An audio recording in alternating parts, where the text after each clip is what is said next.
خطیب بغدادی رحمۃ اللہ علیہ نے یہاں تک نقل کیا کہ بعض لوگوں نے، بعض اہل علم نے خواب دیکھا کہ ہم کو کہا جا رہا ہے اگر تم نبی کی سنت کے عالم بننا چاہتے ہو تو ابو داؤد کی کتاب کا ضرور مطالعہ کیا کرو، سنن داؤد کا مطالعہ ضرور کیا کرو۔ امام ابو داؤد رحمۃ اللہ علیہ نے جو اپنی کتاب سامنے رکھی اور لوگوں کو پیش کیا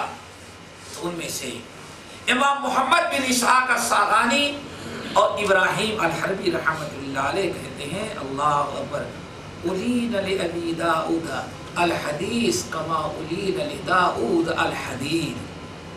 سر پکڑ کر کے بیٹھ گئے، حیرت میں پڑ گئے۔ حدیث جمع کرنا، پھر حدیثوں سے منتخب کر کے مجموعہ تیار کرنا، پھر مجموعے میں منتخب کی ہوئی ہر حدیث سے مسئلہ نکالنا، پھر یہ بھی کہنا حدیث صحیح ہے یا ضعیف، اور 5 راویوں میں روایت کیا ہے تو کس راوی نے کس لفظ کے ساتھ روایت کیا وہ بیان کرنا۔ تو محمد بن اسحاق الصاغانی اور ابراہیم حربی رحمہ اللہ نے کہا لوگوں بس ابو داؤد کی یہ کتاب سنن نبی داؤد سنن کو دیکھ کر کے بس ایک ہی بات کہتے ہیں، بات اصل یہ ہے کہ سارا کباب اوپر والے ہے۔ کیوں؟ اللہ کو منظور تھا کہ یہ کام ابو داؤد سے، اولین لہ الحدیث کما اولین لہ اولین لابی داؤد الحدیث کما اولین لداؤد الحدیث، جیسے اللہ تعالیٰ نے قرآن پاک میں بیان کیا وَأَلَنَّا لَهُ الْحَدِيدَ، ہم نے اپنے نبی داؤد کے لیے لوہے کو بالکل نرم کر دیا، جو چاہیں وہ بنائیں، جو چاہیں اسلحہ بنائیں، بڑے بڑی ٹنکیاں بنائیں، بڑے بڑے حوض بنائیں۔ اس قدر ہم نے، آج تو انجینئر ہوتا ہے اور باقاعدہ کورس کرے گا، اور وہ بھی چلا جائے کہیں وہاں کورس کر کے آئے تو بھاؤ تو اس کا اچھا بڑھ گیا۔ اب بیٹھا ڈیزائنر کیا کہہ رہے بھائی وہ آ گیا صاحب، اب ایک پنکھا بھی بنانا ہے تو ڈیزائن، اللہ اکبر، اتنی کورس کر کے آنے کے بعد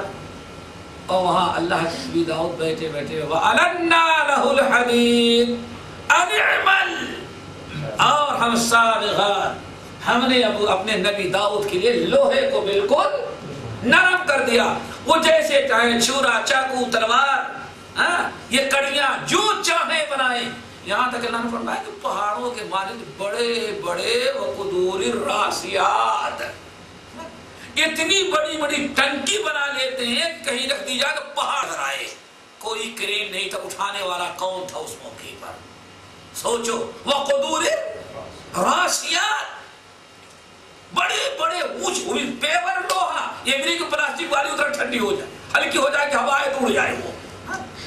لوہے کی، اور اس طرح سے وہ قدور الراسیات، اگر کہیں رکھ دیا جائے تو معلوم پڑے یہ بھی پہاڑوں کے مانی زمین پر گڑ گئی، یہ کوئی طاقت ہلا نہیں سکتی۔ اللہ نے فرمایا ہم نے اپنے نبی داؤد کے لیے یہ سارے کام بالکل آسان کر دیا۔ تو بھائی ابو داؤد، ایک وہ داؤد تھا، یہ ابو داؤد ہے۔ اللہ نے جیسے داؤد علیہ السلام کے لوہا نرم کر دیا تھا، ویسے اس کے لیے حدیث رسول آسان کر دی، جس جو چاہا اس نے حدیث سے مسئلہ اخذ کر لیا۔ اللہ اکبر۔ اسی طرح سے جب سنن نبی داؤد کتاب سامنے آئی اور بہت سارے لوگوں نے پڑھا تو ان میں ایک تھے موسیٰ بن ہارون، انہوں نے دیکھا، کہا بس بھائی میں کیا کہہ سکتا ہوں اس شخص کے بارے میں، اس کتاب کے بارے میں، بڑے مختصر انداز میں تم کو بتاتا ہوں دو جملہ۔ خلق ابو داؤد للحدیث، خلق ابو داؤد فی الدنیا، خلق ابو داؤد فی الدنیا للحدیث وفی الآخرۃ للجنہ۔ بھائی یہ کیا ہوتا ہے؟ اللہ نے اس کو دنیا میں، ابو داؤد کو صرف اپنے نبی کی حدیث کی خدمت کے لیے دنیا میں بھیجا، اور آخرت میں جنت کے لیے اس کو پیدا کیا، کوئی تیسرے کام کے لیے اللہ نے اس کو پیدا ہی نہیں کیا۔ دنیا میں رہے تو کیا کرے وہ؟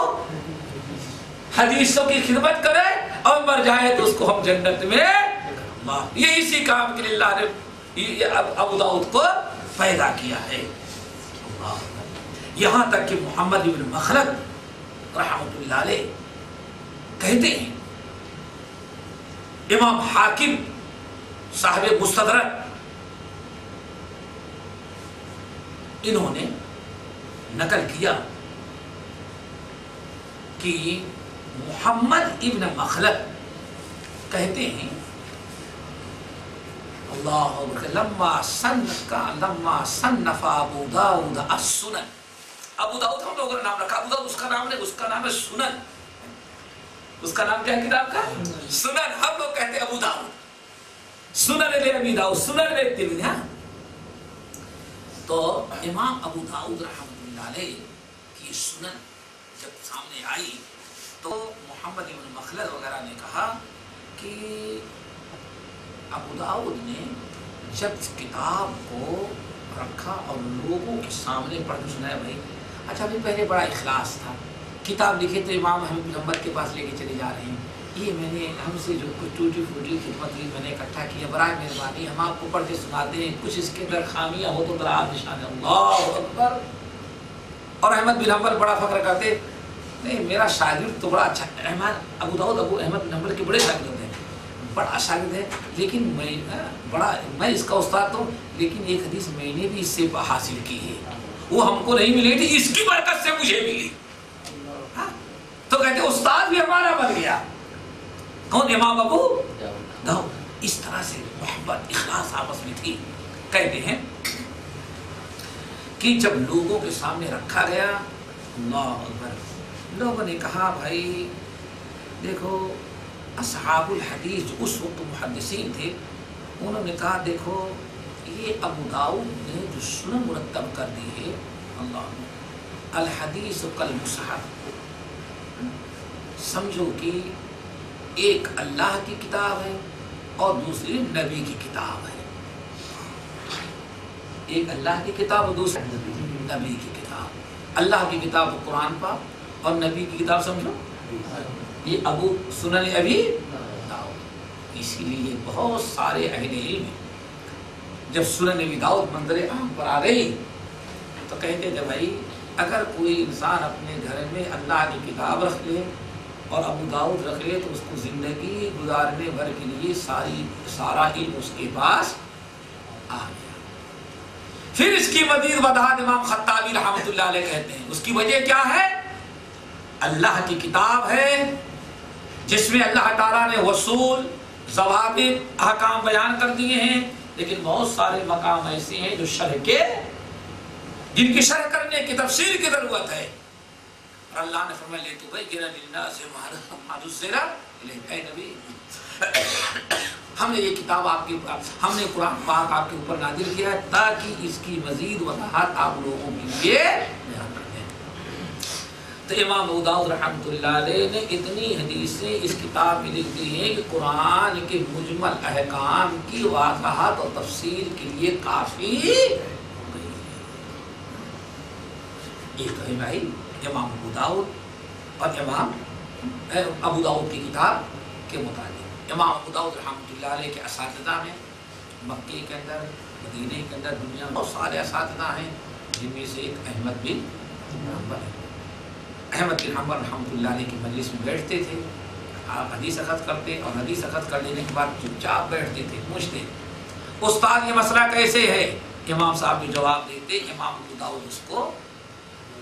نوٹ کر دیتے، کتاب چھپ گئی جس کا نام مسائل احمد لے ابی داؤد، مسائل امام احمد لے ابو داؤد نے کیا سوالات کیے تھے وہ جوابات۔ شاگردوں میں امام ابو داؤد رحمۃ اللہ علیہ کے امام ترمذی ہیں، امام نسائی ہیں اور ابن داسہ وغیرہ تھے، یہ دو بڑے بڑے امام۔ اور امام ابو داؤد رحمۃ اللہ علیہ کی اس کتاب ان کی حدیث دانی کی بنا پر اتنی عزت ان کی بڑھ گئی تھی۔ سہل بن عبداللہ التستوری، یہ بہت بڑے کہا جاتا ہے اولیاء اللہ میں سے، یعنی صوفیوں میں سے نکلنا